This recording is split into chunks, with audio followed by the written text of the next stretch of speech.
Let's look at another kind of example.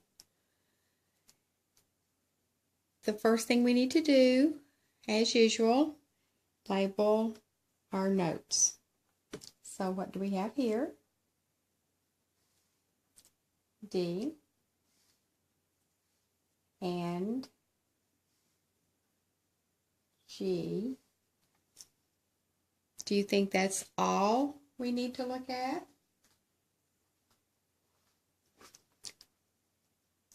How many beats does this bass note get?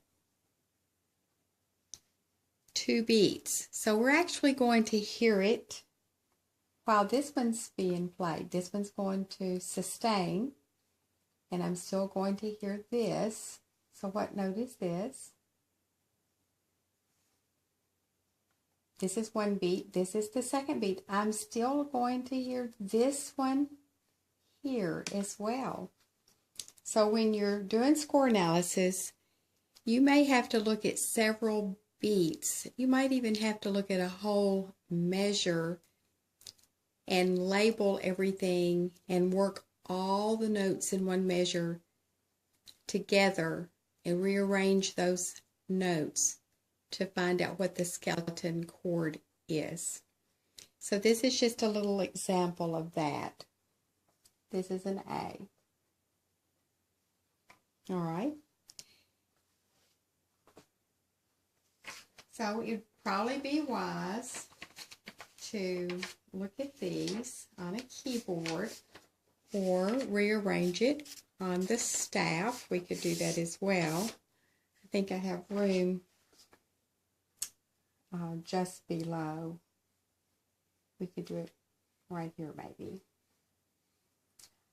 I see G and B, those are 2 lines apart. So what if I do, let me make sure I can see this. What if I put the G here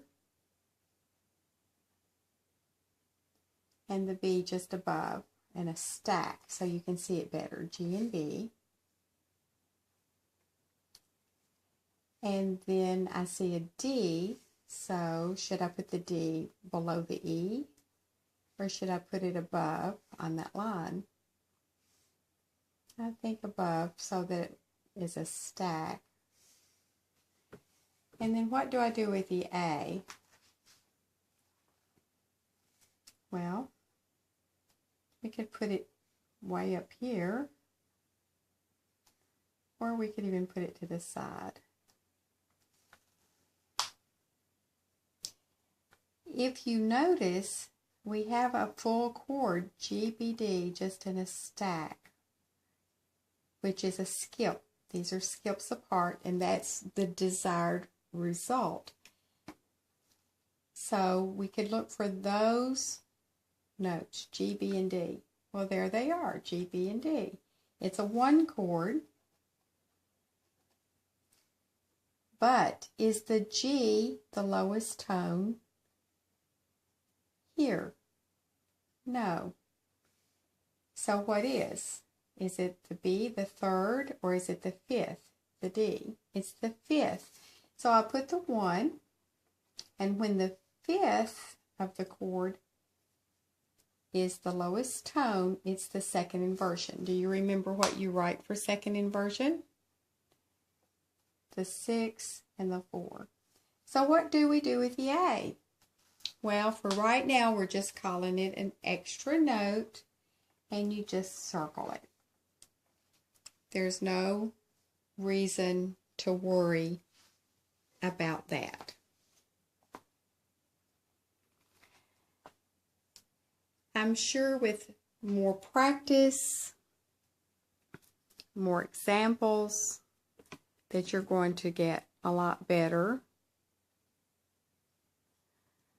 with score analysis. Don't give up. Just try to go through the steps, find out the key or the scale, and then look at your scale, place your triads on the scale because you'll be reminded of all the things you already know, all the possibilities. And then just like playing the word game that we did, you rearrange everything until it actually spells or almost spells. In the case of implied notes, all the notes are not quite there, but it's implied. You spell the chord and then you are able to write down the correct Roman numeral, inversion, or even the letter names. Now, very quickly, as I end this particular video, I just want to show you something that helped me many, many years ago. I had a teacher who insisted on my doing some written work. Now, I was taking piano lessons, and we didn't usually do written work, not very much of it in a piano lesson. But I had a teacher who said you need to know your chords. So she will use the key of C for right now. She had me do this. C chord, C, E, G. And I'd put my 1. And she'd have me write it again here. C, E, G. Then she'd have me label my finger numbers. This would be my right hand. 1, 3, 5. And my left hand. 5, 3, 1. And she had me label that was the root position. And it was called root because the lowest name was the C, and that is the C chord. Then she had me arrange it in the first inversion. So she said you could cover up the C and you write the E and the G first, and then I put the C on the top. And then she had me copy it again here and put the C on the top. And she had me put my finger numbers in the right hand, 1, 2, 5, and the left hand, 5, 3, 1.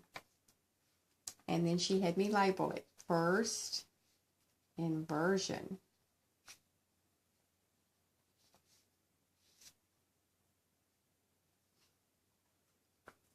And you could actually here put the 1 and the 6 out to the side, which represents the first inversion. Then we'd cover up this note, the E, and copy the G and the C, and put the E on the top. Same thing here. She had me copy it again.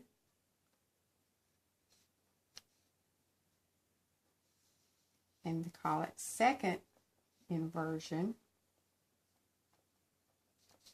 And she'd have me label my finger numbers, 1, 3, and 5. And in my left hand, 5, 2, and 1. And she insisted that I do that with all my chords. But it helped me to learn how to spell the chords very quickly. So if I see or hear someone say any of those combinations, if I hear them say GCE, I know in my head I have that spelled in my head so many times, I know that C chord. Or if they say EGC, or if they say CEG, when I hear those 3 letters in any order, I know that is the spelling of C chord. It helped me so much in music and in music theory to know my scales and my chords, but specifically the chords, especially for score analysis. And then the next thing she had me to do was take a hymn book and open it up and use the hymn book to locate the scale name and then to look at all the notes in a vertical line, just like we did a few minutes ago on a score analysis, and go through and quickly check to see if I knew what those chords were, because I had written all the letters down so many times and had said my letters or spelled the chord. So if I spelled F chord, F-A-C, A-C-F, C-F-A. So when I saw those notes in combination in the hymn book, I could call out those chord names, and it prepared me. It helped me to play music notes a whole lot quicker. I could play by ear from the time I was a little bitty girl, a gift that God had given me. But to learn to read the notes and to learn how the music was put together was somewhat hard for me. But by spelling the chords and learning what to expect within a piece of music made me a better reader, a better musician, and now I'm so grateful for having had the opportunity to pass a lot of this on to you. So be blessed in Jesus and use your gifts and your talents and your minds to know more about music and to use it to worship and honor Him.